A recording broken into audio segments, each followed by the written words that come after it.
Good morning everyone. నేను Hindu analysis explain చేసేటప్పుడు నాకు చాలామంది వెన్ ఐ యూజ్ ఈ constitutional bodies, statutory bodies, executive body అనే పదాలు వాడేటప్పుడు నాకు కామెంట్ బాక్స్లో అడిగేవాళ్ళండి. So what are these constitutional bodies, what are these statutory bodies, ఈ ఎగ్జిక్యూటివ్ బాడీస్ అంటే ఏంటి, సో వాటి డిఫరెన్స్ ఏంటి మాకు అర్థం కావట్లేదు అని చెప్పి చాలామంది అడగడం అనేది జరిగింది. అందుకోసమని ఈ స్పెషల్ వీడియో ఏదైతే ఉంటుందో ఈ వీడియో అనేది చేస్తూ ఉన్నాను.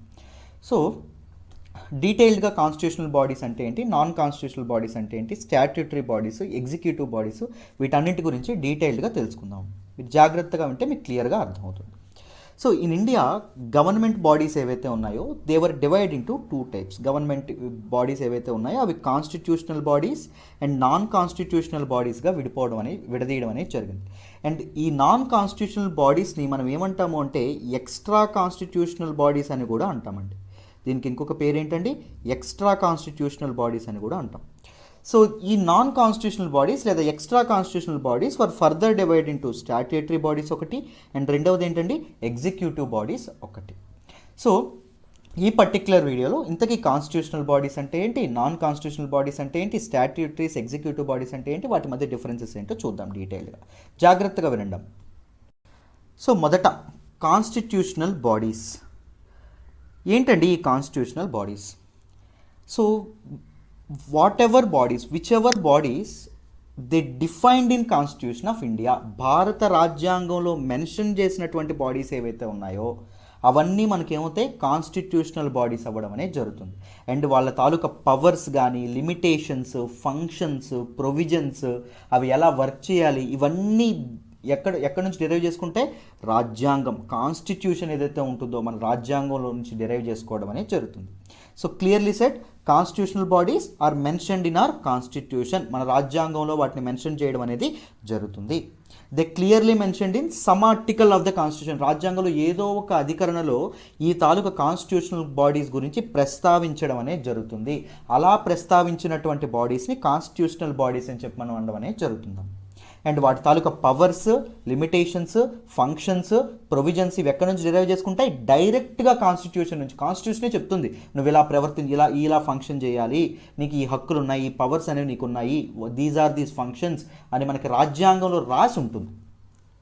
వాటినే మనం కాన్స్టిట్యూషనల్ బాడీస్ అని చెప్పి అంటాం. వెల్, మీ అందరికీ తెలుసు మన కాన్స్టిట్యూషన్ ఏదైతే ఉంటుందో it is many years old కదా, చాలా చాలా పాతది. సో మన కాన్స్టిట్యూషన్ని మనం ఎప్పుడండి అడాప్ట్ చేసుకున్నాం, 1949లో 1949లో 26 నవంబర్న అడాప్ట్ చేసుకోవడం అనేది జరిగింది.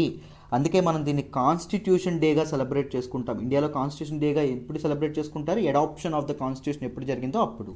అండ్ మనకి కాన్స్టిట్యూషన్ ఎప్పుడు ఎన్ఫోర్స్మెంట్లోకి ఎప్పుడు రావడం అనేది జరిగింది, 1950లో January 26th జాన్వరిన మనకి ఇది అవ్వడం అనేది జరిగింది.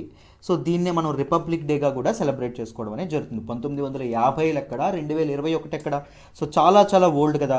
మరి కేవలం రాజ్యాంగంలో ఒరిజినల్ కాన్స్టిట్యూషన్లో మెన్షన్ చేసిన బాడీసే మరి అవుతాయా సార్ అంటే కాదండి. ఈవెన్ కాన్స్టిట్యూషనల్ అమెండ్మెంట్స్ ద్వారా, రాజ్యాంగ సవరణల ద్వారా ఏ అయితే ఇన్స్టిట్యూషన్స్ రాజ్యాంగంలో యాడ్ చేస్తారో, కాన్స్టిట్యూషన్లో యాడ్ చేస్తారో టైం టు టైం, సో మనకి ఏవైతే యాడ్ చేస్తారో వాటిని కూడా మనం ఏమంటామమ్మా, ఇది అవ్వడం అనేది జరుగుతుంది. మనం కాన్స్టిట్యూషనల్ బాడీస్ అని చెప్పి అనడం అనేది జరుగుతుంది. మీ అందరికీ తెలుసు ఆర్టికల్ 368 ఏదైతే ఉంటుందో, ఇంకా దీనిగా మాట్లాడుకుంటే పార్ట్ 20 ఆఫ్ ద కాన్స్టిట్యూషన్ ఏదైతే ఉంటుందో దీనిలో రాజ్యాంగానికి సవరణ చేసేటటువంటి విధానం, అమెండ్ చేసేటటువంటి విధానాన్ని పొందుపరచడం అనేది జరిగింది. The లైడ్ the procedure, the process of making changes to the constitution కదా, రైట్. ఏంటి పార్ట్ 20లోని ఆర్టికల్ 368లో మెన్షన్ చేయడం అనేది జరిగింది. సో మన రాజ్యాంగానికి మన పార్లమెంట్ అనేది సవరణ చేయొచ్చు. సో సవరణ ఎప్పుడైతే చేస్తుందో, సవరణ చేసి ఏమైనా అమెండ్మెంట్ చేసింది అనుకోండి, ఏవైనా యాడ్ చేసింది అనుకోండి బాడీని, అది కూడా కాన్స్టిట్యూషనల్ బాడీ అవుతుంది. కాన్స్టిట్యూషన్ ఆ పుస్తకం ఏదైతే ఉంటుందో దానిలో మెన్షన్ చేసేటటువంటి ప్రతి బాడీ ఎయిదర్ ఒరిజినల్ కాన్స్టిట్యూషన్లో మెన్షన్ చేసినా లేకపోతే అమెండ్మెంట్స్ ద్వారా మెన్షన్ చేసినా అదేమవుతుంది, కాన్స్టిట్యూషనల్ బాడీ అవ్వడం అనేది జరుగుతుంది. So these constitutional bodies are basically institutions or offices of supreme importance in a nation, right? దేశం తాలూకా విధులు అనేవి లేకపోతే మన ఐడియాలజీస్, డెమోక్రసీ ప్రివైల్ అవ్వాలి కదా. మనది డెమోక్రటిక్ నేషన్ అని చెప్పి మనం చెప్పుకున్నాం. డెమోక్రసీ అనేది ప్రివైల్ అవ్వాలంటే ఏముండాలి, ట్రాన్స్పరెంట్గా ఎలక్షన్స్ జరగాలి. ప్రజల చేతిలో కదా డెమోక్రసీ, పవర్ ఎవరి చేతిలో పెడుతుంది? ప్రజల చేతిలో పడుతుంది కదా. ట్రాన్స్పరెంట్గా మనకి ఎలక్షన్స్ అవ్వాలి. ట్రాన్స్పరెంట్గా ఎలక్షన్స్ అవ్వాలంటే ఏముండాలి? ఇండిపెండెంట్ ఎలక్షన్ కమిషన్ ఉండాలి. సో ఇండిపెండెంట్ ఎలక్షన్ కమిషన్ అనేది ఒరిజినల్ కాన్స్టిట్యూషన్లో మెన్షన్ చేశారమ్మా. అందుకే ఇది కాన్స్టిట్యూషనల్ బాడీ అవుతుంది. ఏమవుతుంది? Election commission. సో ఒక కంట్రీ ఏ ఐడియాలజీస్ అయితే బిల్డ్ అయిందో అవి సర్వైవ్ అవ్వాలి అంటే these constitutional bodies are very very important. అందుకే they are given supreme importance in a nation. Right? It is very difficult to abolish these bodies because it will involve constitutional amendments and is immune by the constitution for many purposes. Constitutional amendment రాజ్యాంగ సవరణ చేయడం అంత ఈజీయా? Special majority అనేది ఉండాలి. Right? The procedure is very very complex rather than A simple bill. ఒక చిన్న చట్టం చేయడం కంటే రాజ్యాంగ సవరణ చేయడం కాస్త కష్టం కదా. సో ఈ కాన్స్టిట్యూషనల్ బాడీస్ని అబాలిష్ చేయాలన్నా, కంప్లీట్గా తీసివేయాలన్నా, లేకపోతే ఈ కాన్స్టిట్యూషనల్ బాడీస్ ఏవైతే ఉన్నాయో వీటి ఫంక్షన్స్ కానీ, పవర్స్ కానీ, ప్రొవిజన్స్ కానీ ఎమెండ్ చేయాలన్నా, రైట్, వాటిని ఏమైనా సవరణలు చేయాలన్నా ఓన్లీ త్రూ కాన్స్టిట్యూషనల్ అమెండ్మెంట్స్, రాజ్యాంగ సవరణల ద్వారా మనం చేయగలం. Any change in the mechanism of these bodies would require a constitutional amendment. రాజ్యాంగ సవరణ ద్వారా మాత్రమే ఆ బాడీస్ యొక్క మెకానిజం అనేది, ఫంక్షన్స్, పవర్స్, ప్రొవిజన్స్ చేంజ్ చేయగలం, లేకపోతే చేంజ్ చేయలేం. అర్థమైందా? సో అందరికీ కాన్స్టిట్యూషనల్ బాడీస్ అంటే ఏంటో అర్థమైందని అనుకుంటున్నాను. Now let's look at some of the important constitutional bodies. So మన రాజ్యాంగంలో మెన్షన్ చేసినటువంటి బాడీస్, గవర్నమెంట్ బాడీస్ అనే వాటిని కాన్స్టిట్యూషనల్ బాడీస్ అన్నాం కదా. కొన్ని ఎగ్జాంపుల్స్ చూద్దాం, చూడండి. So some of the important constitutional bodies in India. Election commission. Election commission constitutional body అవ్వాలంటే ఏమవ్వాలండి? అది రాజ్యాంగంలోని ఏదో ఒక ఆర్టికల్లో మెన్షన్ చేయాలి. ఏ ఆర్టికల్లో మెన్షన్ చేయబడింది? ఆర్టికల్ 324.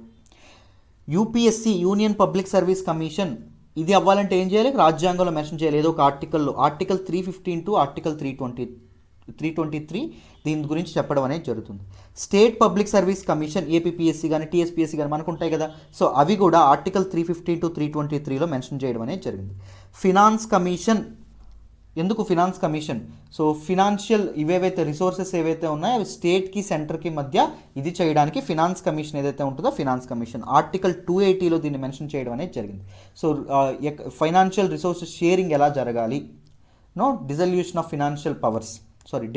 ఫినాన్షియల్ పవర్స్, దాని గురించి ఇది చేయడం అనేది జరిగింది.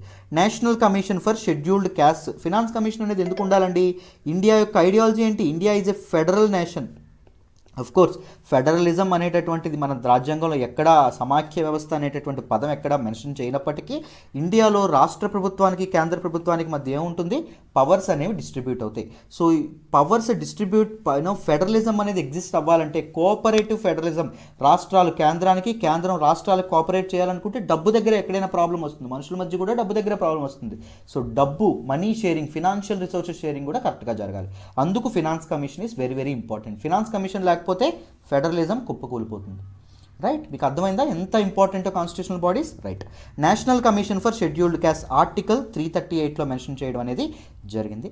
National commission for scheduled tribes article 338 because హిస్టారికల్గా వీళ్ళు చాలా దీనికి ఇదవ్వడం అనేది జరిగింది. చాలా ఇంజస్టిస్కి, చాలా డిస్క్రిమినేషన్కి గురవ్వడం అనేది జరిగింది. సో వాళ్ళ తాలూకు అప్లిఫ్ట్మెంట్ అనేది స్టేట్కి చాలా ఇంపార్టెంట్ థింగ్. అర్థమైందా? లేకపోతే మన దేశం అనేది కమ్యూనల్ హార్మోనీ లేక సెసీడ్ అయిపోతుందండి. ఎవరైనా వాళ్ళ అప్లిఫ్ట్మెంట్ లేదనుకోండి ఏం జరుగుతుంది? మామూలుగా మీరు సౌదీ అరేబియాలో యమన్లో చూసుకుంటే మీకు ఎవరుంటారు? హౌదీస్ అనేటటువంటి గ్రూప్ తిరగబడతారండి వాళ్ళకి ప్రొవిజన్స్ అనేవి లేకపోతే. మన నార్త్ ఈస్ట్లో కూడా అదే చూస్తాం. నార్త్ ఈస్ట్లో డెవలప్మెంట్ లేకపోవడం వల్ల they want to secede from India నుంచి బయటికి వెళ్ళిపోవాలని అనుకుంటున్నారు. సో పొలిటికల్ ఇన్స్టెబిలిటీ అనేది కోల్పోతాం. సో అందుకే ఈ కమిషన్స్ అనేవి తప్పకుండా ఉండాలి. Controller and auditor general of India, transparency and accountability, money ఎలా ఖర్చు అవుతుంది, ఎందుకు ఖర్చు అవుతుంది అని చెప్పడానికి ఒక ఆయన ఉండాలి, ఆడిటర్. అందుకోసం ఆర్టికల్ 148 ద్వారా ఆయన ఆఫీస్ని కూడా మనం పెట్టడం అనేది జరిగింది. Article 76 attorney general of India, గవర్నమెంట్ని డిఫెండ్ చేయడానికి ఒక లాయర్ ఉండాలి, ఆయన కూడా. Advocate general of the state article 165. Special officer for linguistic మైనారిటీస్కి వాళ్ళ తాలూకా లాంగ్వేజ్ తాలూకా ప్రొటెక్ట్ చేయడానికి ఒక ఆఫీసర్ అనే వాళ్ళని ఉండాలి. ఆర్టికల్ 350B దాని గురించి మెన్షన్ చేయడం అనేది జరుగుతుంది. చూసారా, ప్రతి ఒక్క బాడీకి ఒక్కొక్క ఆర్టికల్ అనేది అసైన్ చేయడం అనేది జరిగింది. రాజ్యాంగంలోని ఆ పుస్తకంలో వీటి గురించి మెన్షన్ చేయడం అనేది జరుగుతుంది. అందుకోసం అని చెప్పి ఇవి కాన్స్టిట్యూషనల్ బాడీస్ అమ్మ. అర్థమైందా? Very very important.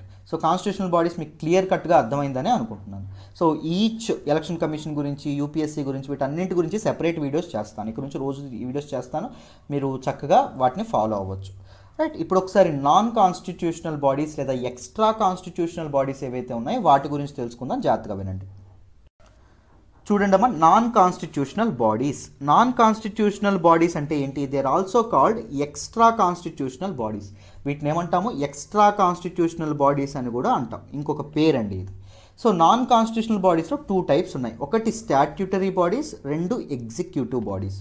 ఏంటి సార్ ఈ స్టాట్యూటరీ బాడీ అంటే ఏంటి, ఎగ్జిక్యూటివ్ బాడీ అంటే ఏంటి? నాన్ కాన్స్టిట్యూషనల్ బాడీ పేరులోనే ఉంది, అవి రాజ్యాంగంలో మెన్షన్ చేయలేదు ఎక్కడ, అర్థమైందా? దానికి రాజ్యాంగ ప్రతిపత్తి అనేది కల్పించలేదు. సో కాన్స్టిట్యూషన్లో అవి మెన్షన్, ఏ ఆర్టికల్ కూడా దానికి అసైన్ చేయలేదు. So they are called non constitutional bodies. మరి నాన్ కాన్స్టిట్యూషనల్ బాడీస్లో ఈ స్టాట్యూటరీ బాడీస్ ఏంటి సార్, ఎగ్జిక్యూటివ్ బాడీస్ ఏంటి సార్? డీటెయిల్డ్గా తెలుసుకుందాం, జాగ్రత్తగా వినండి. Statutory bodies.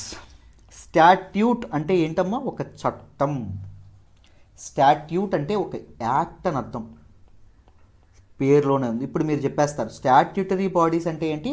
They are of course non constitutional bodies and they do not find any mention in the constitution. రాజ్యాంగంలో వాటి గురించి ఎటువంటి ప్రస్తావన ఉండదు. వేటి గురించి? మన తాలూకా non constitutional bodies statutory and executive bodies కూడా వస్తాయి. సో స్టాట్యూటరీ బాడీస్ని కాన్స్టిట్యూషన్లో మెన్షన్ చేయరు.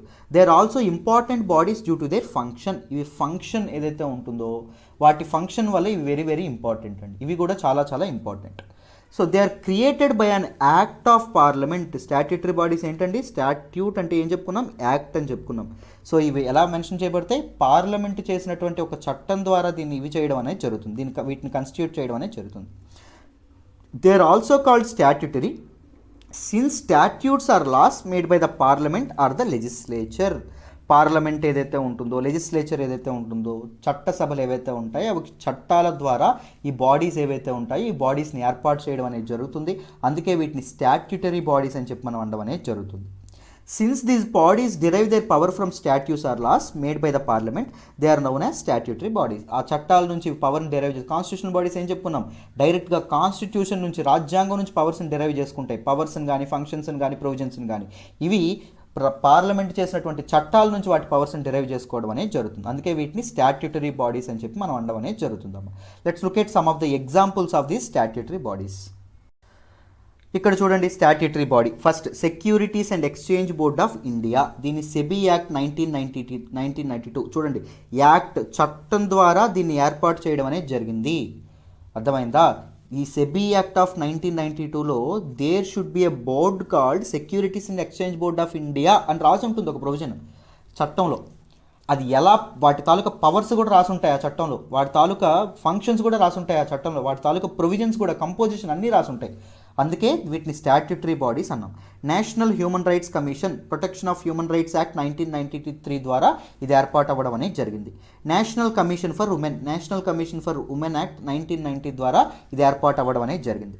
National commission for minorities act 1992 ద్వారా ఈ బాడీ అనేది ఏర్పాటు అవ్వడం అనేది జరిగింది.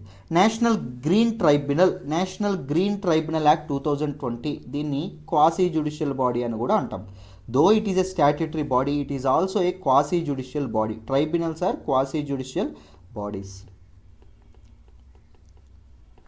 So, Armed Forces Tribunal Act 2007, ఇది కూడా quasi-judicial body. ఒక పర్ఫెక్ట్, ఇవి కోర్టులాగే ఫంక్షన్ చేస్తే కానీ ఒక పర్టిక్యులర్ ఫంక్షన్ ఏదైతే ఉంటుందో దాని మీద ఇవి పనిచేయడం అనేది జరుగుతుంది.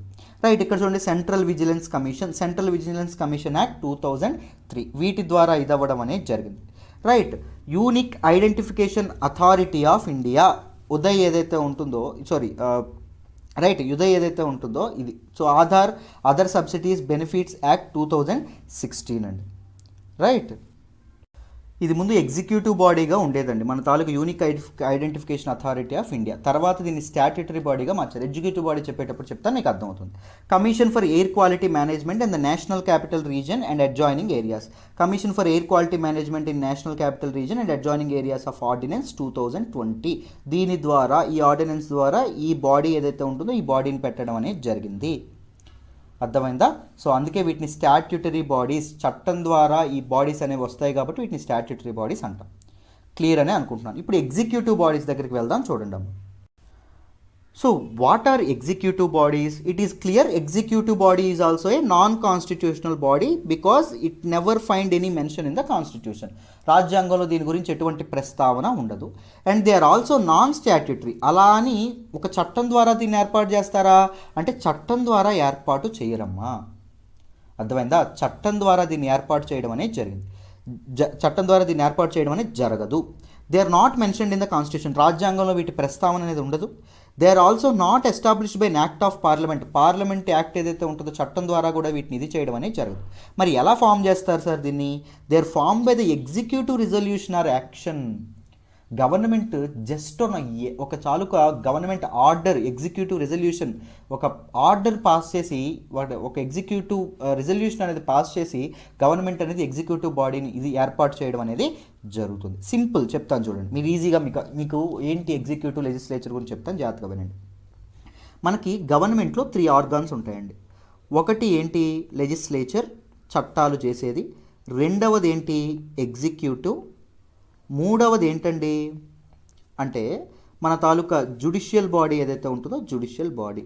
ఎవరు వస్తారు లెజిస్లేచర్లోకి, ఎగ్జిక్యూటివ్లోకి ఎవరు వస్తారు? మనం ఓటు వేస్తాం కదా, ఓటు వేసి మనం ఎమ్మెల్యేలని, ఎంపీలని ఎక్కడికి పంపిస్తాం? చట్టసభలకు పంపిస్తాం, రైట్? సో వైఎస్ఆర్సీపీ వాళ్ళని ఇప్పుడు మన స్టేట్లోనే తీసుకుందాం. వైఎస్ఆర్సీపీ వాళ్ళని పంపించాం, టీడీపీ వాళ్ళని కూడా పంపించాం. సో వీళ్ళ అందరినీ కలిపి ఏమంటారు అంటే లెజిస్లేచర్ అంటారు. ఎవరినైతే మనం ఎన్నుకున్నామో వాళ్ళందరినీ. అర్థమైందా? ఎగ్జిక్యూటివ్ అంటే ఏంటండి? ఎగ్జిక్యూటివ్లో ఎవరు వస్తారు అంటే చూడండి, ఎవరైతే chief minister and council of ministers ఎవరైతే ఉంటారో అండ్ గవర్నర్ ఎవరైతే ఉంటారో, గవర్నర్ స్టేట్లో. అదే మనం పైన తీసుకుంటే ఎవరుంటారు? మన తాలూకా వీళ్ళు ఎవరైతే ఉంటారో, I mean prime minister and council of ministers and దాంతోపాటు ప్రెసిడెంట్ ఎవరైతే ఉంటారో ప్రెసిడెంట్, వీళ్ళు ఉండడం అనేది జరుగుతుంది. వీళ్ళందరూ ఎగ్జిక్యూటివ్ కింద రావడం అనేది జరుగుతుంది. సో ఎన్నుకోబడిన వాళ్ళందరూ చీఫ్ మినిస్టర్స్ అయిపోతారా? అవ్వరు. ఎన్నుకోబడిన వాళ్ళందరూ కౌన్సిల్ ఆఫ్ మినిస్టర్స్ అయిపోతారా? అవ్వరు. మామూలుగా గవర్నర్ వేరే పొజిషన్లో అండి. అర్థమైందా? సో ఎగ్జిక్యూటివ్లో ఎవరు ఉంటారంటే ఎగ్జిక్యూటివ్లో వీళ్ళు ఉండడం అనేది జరుగుతుంది. ఎవరైతే గవర్నమెంట్లో ఉంటారో వాళ్ళు ఉండడం అనేది జరుగుతుంది. And this executive is accountable to legislature, it is answerable to legislature. అందుకే మీరు ఎప్పుడైనా పార్లమెంట్ దీనిలో కూడా ఎప్పుడైనా చూసారా? సభల్లో కూడా ఎప్పుడైనా మీటింగ్ జరిగేటప్పుడు ప్రైమ్ మినిస్టర్ ఇది ప్రామిస్ చేశారు, ఇది చేయలేదు, ప్రైమ్ మినిస్టర్ ఇలా చేశారు, అలా చేయలేదు, చీఫ్ మినిస్టర్ ఇలా చేశారు, అలా చేయలేదని చెప్తారు.